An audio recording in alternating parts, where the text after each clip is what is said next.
ಗುರುಜಿ, ಈ ವಿಭಾಗ ಹೇಳೋ ಅಂತಾನೆ ಇಲ್ಲ, ಶಿವಂ ವಾಸ್ತು ವಿಭಾಗ ನಾವೆಲ್ಲರೂ ಬಹಳ ಕಾತರರಾಗಿ ಕಾಯ್ತಿರ್ತೀವಿ. ವಾಸ್ತುವಿನ ಕುರಿತು ಇನ್ನೆಷ್ಟು ಮಹತ್ವಪೂರ್ಣ ಮಾಹಿತಿ ನೀಡ್ತೀರಾ ಅಂತ. ನಿಜ. ಎಲ್ಲ ವೀಕ್ಷಕರಿಗೆ ಪರಿಪೂರ್ಣವಾದ ಸ್ವಾಗತ. ಈಗ ನಾವು ಇಂಥ ಒಂದು ಸ್ವಾಗತವನ್ನು ಪದೇ ಪದೇ ಬಯಸ್ತಾ ಇದ್ದೋದು ಏನಕ್ಕೆ ಅಂದರೆ, ಮಧ್ಯದಲ್ಲಿ ಆ ಕಡೆ ಈ ಕಡೆ ಹೊಟ್ಟೋಗಿರ್ತೀರ, ಜ್ಞಾಪಿಸ್ಬಿಟ್ಟು ರೇ ಬನ್ರೇ ಇಲ್ಲೇ ಅಂತ ಹೇಳ್ದಂಗೆ ಆಗಬೇಕು. ಏನು ಮಾಡೋದು, ಕೆಲವರೆಲ್ಲ ಈ ವಿಶೇಷವಾಗಿರ್ತಕ್ಕಂಥ ಮಾರ್ಕೆಟಿಂಗ್ ಡಿಪಾರ್ಟ್ಮೆಂಟ್ ಅವ್ರು ಇರ್ತಾರಲ್ಲ, ಅವರೆಲ್ಲ ಹಾಗೆ ನಾನು ಬನ್ನಿ ಬನ್ನಿ ಅಂತ ಕರೀಲಿ ಅಂತ ಕಾಯ್ತಿರ್ತಾರೆ. ನಾವೆಲ್ಲ ಹಾಗೆಲ್ಲ ಕಾಯಲ್ಲ. ನಿಮಗೆ ಬೇಕಾ ಬನ್ನಿ, ಇಲ್ವಾ ಏನಾದರೂ ಮಾಡ್ಕೊಳ್ಳಿ ಅಂತ ಹೇಳ್ಬಿಟ್ಟಿದ್ದೀನಿ. ಪ್ರಶ್ನೆ ಅದಲ್ಲ. ಮುಖ್ಯ ಏನು ಅಂದರೆ, ಜೀವನದಲ್ಲಿ ನೀವು ಮಾರ್ಪಾಡಾಗೋದು. ನೀವು ಮಾರ್ಪಾಡಾಗಕ್ಕೆ ಏನು ಮಾಡ್ತೀವಿ, ಏನಾದರೂ ಒಂದು ವಿಚಾರವನ್ನು ಹೇಳಿರ್ತೀವಿ. ಅದಕ್ಕೆ ಇವತ್ತಿನ ವಿಚಾರ ಶಿವಂ ವಾಸ್ತುವಲ್ಲಿ ಬಹಳ ಮುಖ್ಯವಾಗಿರ್ತಕ್ಕಂಥ ವಿಚಾರ. ನೆನ್ನೆ ಏನು ಹೇಳಿರ್ತೀವಿ ಅದು ಜ್ಞಾಪಕ ಇರಬೇಕು. ಅದಕ್ಕೆ ಇವತ್ತು ಸೋಮವಾರ, ಶುಕ್ರವಾರ ಹೇಳ್ಬಿಟ್ಟಿದ್ದೀನಿ, 2 ದಿವಸ ಗ್ಯಾಪು. ಆ 2 ಗ್ಯಾಪಲ್ಲಿ ಏನಾಗೋಗಿರುತ್ತೆ, ಮರುವೋ.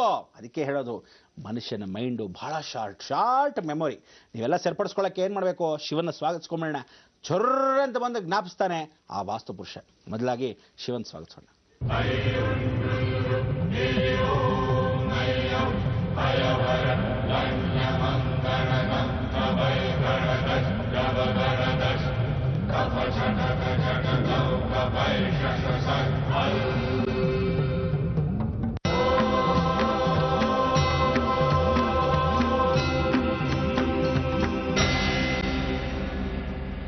ನೋಡಿದ್ರೆ ಎಂಥ ಒಂದು ಸಂತೋಷ ಆ ಶಿವನ ಸ್ವಾಗತ ಮಾಡಾಗ. ಇವತ್ತು ಆ ಶಿವನ ಸ್ವಾಗತಿಸಿದ್ದಕ್ಕೆ ಇವತ್ತಿನ ವಿಚಾರ, ನಾವೆಲ್ಲರೂ ಆ ವೃಕ್ಷ ದೇವತೆಯನ್ನು ಸ್ಮರಣೆ ಮಾಡ್ಕೊಳ್ಳೋ ಹಾಗೆ ಬಾಗಲಗಳ ವಾಸ್ಕಲ್ಗಳನ್ನ ಏನೇನು ಮಾಡಬೇಕು ಅಂತ ಹೇಳಿದ್ದೆ.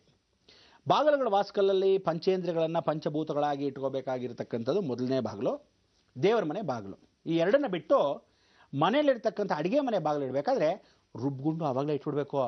ನೀವೇನಾದರೂ ರುಬ್ಗುಂಡು ಹೊರಗಡೆ ಇದು ಇಡದೇ ಇದ್ದಾಗ ಬೇರೆ ಟೈಮಲ್ಲಿ ಇಟ್ಟರೆ ಅಗ್ನಿ ಮೂಲೆಯಲ್ಲಿ ಆ ರುಬ್ಗುಂಡು ನೈಋತ್ಯದಲ್ಲಿರಬೇಕು. ಅಂದರೆ ಅಡುಗೆ ಮನೆ ಅಗ್ನಿ ಮೂಲೆಯಲ್ಲಿ ಇದ್ದಾಗ ಅಡುಗೆ ಮನೆ ನೈಋತ್ಯದಲ್ಲಿ, ಅಂದರೆ ಪಶ್ಚಿಮ ಮತ್ತು ದಕ್ಷಿಣದ ಮೂಲೆ. ಅಡುಗೆ ಮನೆ ಈಶಾನ್ಯ ಭಾಗದಿಂದ ಪಲ್ಲ ಭಾಗದಲ್ಲಿ ಅಗ್ನಿ ಮೂಲೆ ಇರುತ್ತೆ, ಪೂರ್ವ ಮತ್ತು ದಕ್ಷಿಣದ ಮೂಲೆಯಲ್ಲಿ ಅಡುಗೆ ಮನೆ. ಆ ಅಡುಗೆ ಮನೆ ಒಳಗೆ ನೈಋತ್ಯ ಭಾಗದಲ್ಲಿ. ಎಷ್ಟು ಹೇಳಿದ್ರು ಕೇಳಲ್ಲ ನೀವುಗಳೆಲ್ಲ. ಏನು ಮಾಡ್ತೀರ ಗೊತ್ತಾ, ಆ ರುಬ್ಗುಂಡು ಮೇಲೆ ಎತ್ಕೊಂಡು ಹೋಗ್ಬಿಟ್ಟು ನೀರಿನ ಕೊಡ ಇಟ್ಟಿರ್ತೀರಲ್ಲ, ಏನು ತಲೆ ನಿಮಗೆ.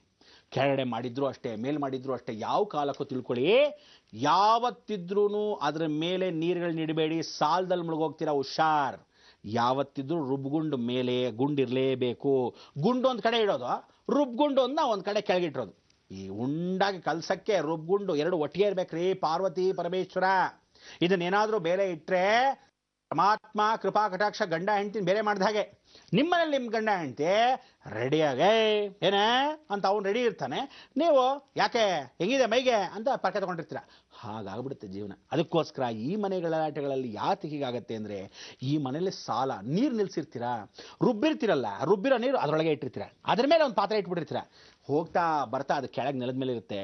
ಆ ನೈಋತ್ಯ ಮೂಲೆಯಲ್ಲಿ ಬಿಟ್ಬಿಟ್ಟು ಬೇರೆ ಕಡೆ ಎಲ್ಲ ಇಲ್ಲಿ ಇಟ್ಬಿಡ್ತೀರ. ರುಬ್ಗುಂಡು ಯಾವುದು ತಿಳ್ಕೊಳ್ಳಿ, ಅಡುಗೆ ಮನೇಲಿ ನೈಋತ್ಯದಲ್ಲಿ ಇರಬೇಕು, ಬೇರೆ ಕಡೆ ಇರಬಾರ್ದು. ಅಡುಗೆ ಮನೆ ಒಳಗೆ ಅಗ್ನಿ ಮೂಲೆಯಲ್ಲಿ ನೈಋತ್ಯ ಭಾಗದಲ್ಲಿ ಅಡುಗೆ ಮನೇಲಿ ಇರಬೇಕು. ಕೆಲವರೆಲ್ಲ ಏನು ಮಾಡಿದ್ದಾರೆ, ಸ್ಲ್ಯಾಬ್ ಮೇಲೆ ಹಾಕ್ಸ್ಕೊಂಡ್ಬಿಡ್ತಾರೆ. ಭಾಳ ಸಂತೋಷ, ಸ್ಲ್ಯಾಬ್ ಮೇಲೆ ಇಟ್ಕೊಳ್ಳಿ. ಸ್ಲ್ಯಾಬ್ ಮೇಲೆ ಅಂದರೆ ಗ್ರೈಟಲ್ಲೇ ಮಾಡಿಸ್ಕೊಂಡಿರ್ತಿರೋ, ಕಡಪ ಕಲ್ಲಲ್ಲಿ ಮಾಡಿಸ್ಕೊಂಡಿರ್ತಿರೋ, ಅಥವಾ ಹೇಗೆ ಸಿಮೆಂಟಲ್ಲಿ ಮಾಡಿಸ್ಕೊಂಡಿರ್ತಿರೋ ಗಾರೆಯಲ್ಲಿ ಆ ಮೇಲ್ಭಾಗದಲ್ಲಿ ಇಟ್ಕೊಂಡಿರ್ತಾರೆ. ಮೇಲ್ಗಡೆ ರುಬ್ಕೊಳ್ಳೋಕ್ಕೆ ಅನುಕೂಲ. ಕೆಲವರಿಗೆಲ್ಲ ಕೂತ್ಕೊಂಡು ರುಬ್ಬಕ್ಕಾಗಲ್ಲ, ಯಾಕೆಂದರೆ ಈ ಕಾಲದಲ್ಲಿ ಫಾಸ್ಟ್ ಫುಡ್ಡು ಸೊಂಟ ಬಿದ್ದೋಗುತ್ತೆ. ಆ ಕಾಲದಲ್ಲಿ ಕೆಳಗೆ ಕೂತ್ಕೊಂಡು ಲಕ್ಷಣವಾಗಿ ರುಬ್ಕೊಂಡ್ರೆ ಎಷ್ಟು ಚೆನ್ನಾಗಿತ್ತು. ಅದೆಲ್ಲ ಮಾಡಲ್ಲ, ಹಿಂಗೆ ಆಗ್ಬಿಡ್ಬೇಕು ಅಟ್ಟ ಪಟ ಪಟ ಅಂತ. ಅದು ಇಲ್ವಲ್ಲ ಈಗ ಮಿಕ್ಸಿ. ಅದಕ್ಕೆ ಹೇಳೋದು, ನೀವುಗಳು ಜೀವನದಲ್ಲಿ ರುಬ್ಗುಂಡನ್ನು ಮನೆಯಲ್ಲಿ ರುಬ್ಕೊಳ್ತಿರೋ, ಗ್ರೈಂಡ್ರೇ ಇಟ್ಕೊತಿರೋ, ಏನೇ ಮಾಡಿದ್ರೋ ಅಡುಗೆ ಮನೆ ಬಾಗಿಲಿಡಬೇಕಾದ್ರೆ ರುಬ್ಗುಂಡು ಉಣ್ಲೇಬೇಕು. ಯಾಕೆ, ದೇವ್ರ ಮನೆ ಕೆಳಗೋ, ದೇವ್ರ ಮನೆ ಭಾಗಕ್ಕೆ ಎದುರು ಭಾಗದಲ್ಲಿರತಕ್ಕಂಥ ಮುಂದಿನ ವಾಸ್ಕಲ್ ಕೆಳಗೋ, ಎರಡಕ್ಕೂ ಒಂದೇ ದಿವಸ ಪ್ರತಿಷ್ಠಾಪನೆ. ಆವತ್ತು ಏನೇನು ಹಾಕಬೇಕು ನೋಡಿ. 9 ನವಗ್ರಹಗಳು ಭಾಳ ಚಿಕ್ಕದಾಗಿರುತ್ತೆ. ಒರಿಜಿನಲ್ ನವಗ್ರಹಗಳನ್ನು ಎತ್ತಿಟ್ಕೋಬೇಕು. ಅದನ್ನು ನವರಾತ್ರಿಗಳು, ನವರತ್ನಗಳು ಅದನ್ನೆಲ್ಲ ಎತ್ತಿಟ್ಕೊಳ್ಳಿ.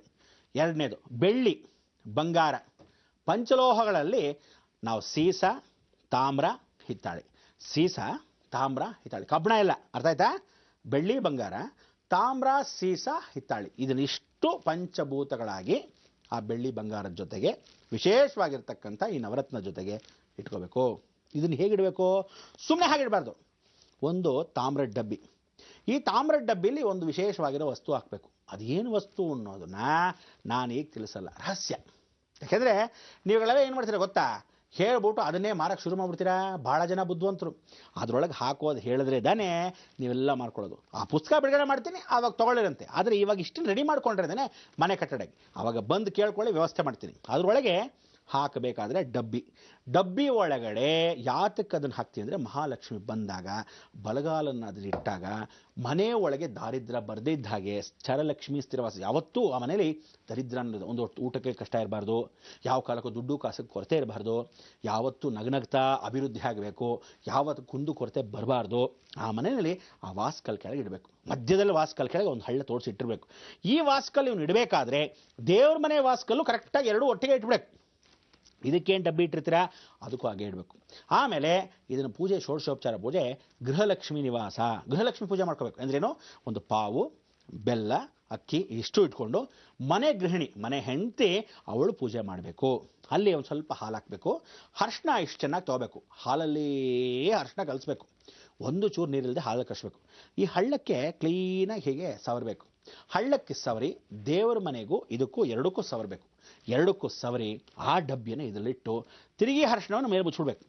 ಒಂದು ಸಮ ಮಾಡ್ಕೋಬೇಕಂದ್ರೆ ನೆಲನ ಸಮ, ಹಳ್ಳ ಒಳಗಿರುತ್ತೆ ಅಂತ ಇಟ್ಕೊಳ್ಳಿ, ಒಳಗಿರೋ ಹಳ್ಳ ಈ ವಾಸ್ಕಲ್ ಕರೆಕ್ಟಾಗಿ ಕೂತ್ಕೊಳ್ಳೋ ಅಷ್ಟು ಆ ಹಳ್ಳದ ಒಳಗೊಟ್ಟೋದ್ಮೇಲೆ ಅರಿಶಿನವನ್ನು ಲೇಪನ ಮಾಡಿರ್ತೀರ.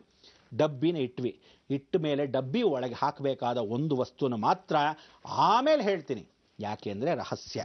ಇದರಲ್ಲಿ ಏನು ಹೇಳ್ತೀವಿ, ಅದನ್ನು ಹಾಕಬೇಕಾದ್ರೆ ಪಂಚಭೂತಗಳಾಗಿರ್ತಕ್ಕಂಥ ಈ 5 ಮೆಟಲ್ಸು ಅದನ್ನೆಲ್ಲ ಪೂರ್ತಿಯಾಗಿ ಹಾಕಬೇಕು, ಪಂಚಲೋಹಗಳು. ಅದಾದಮೇಲೆ ನವರತ್ನಗಳು ಅದನ್ನಲ್ಲೇ ಹಾಕಬೇಕು. ಅರ್ಶಿನ ಕುಂಕುಮ ಪೂಜೆ ಅಲ್ಲೇ ಕೂತ್ಕೊಂಡು ಗೃಹಲಕ್ಷ್ಮಿ ಮಹಾಲಕ್ಷ್ಮಿ ಪೂಜೆಯನ್ನು ಮಾಡ್ಕೋಬೇಕು. ಒಳ್ಳೆ ಮೆಟ್ಲ್ ಮುಂದೆ ಕೂತ್ಕೊಂಡು ಅದಕ್ಕೆ ಪೂಜೆ ಮಾಡಬೇಕು. ವೀಳ್ಯದೆಲೆ, ಅಡಿಕೆ, ನೈವೇದ್ಯ, ತೆಂಗಿನಕಾಯಿ, ತಾಂಬೂಲ ಎಲ್ಲ ಇಟ್ಟು ಪೂಜೆ ಮಾಡಿ ಆ ಡಬ್ಬಿನ ಮುಚ್ಚಬೇಕು, ಮುಚ್ಚಬೇಕು.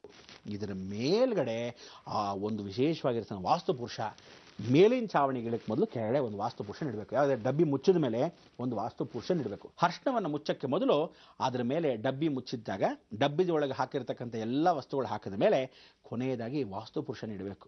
ವಾಸ್ತುಪುರುಷನಿಗೆ ಮಲ್ಕೊಂಡಿರೋ ಹಾಗೆ ನಿದ್ರಾವಸ್ಥೆಯಲ್ಲಿರ್ತಕ್ಕಂಥ ಪುಟ್ಟ ವಾಸ್ಕಲ್ಲು, ಆ ಪುಟ್ಟ ವಾಸ್ಕಲಲ್ಲಿ ಆ ಪುಟ್ಟದಾಗಿರ್ತಕ್ಕಂಥ, ನಾವೀಗ ತಿರುಪತಿಗೆ ಎಲ್ಲ ಉಂಡಿಗೆ ಹಾಕಿದ್ರೆ ಈ ಥರ ಬೆಳ್ಳಿನಲ್ಲಿ ಉಬ್ಬಿದ ಹಾಗಿರುತ್ತಲ್ಲ ಸಣ್ಣ ರೇಖೆ ತಟ್ಟೆ ಹಾಗಿರುತ್ತೆ ಆ ವಾಸ್ತುಪುರುಷ. ಅದು ತೊಗೊಂಡ್ರೆ ಸಾಕು.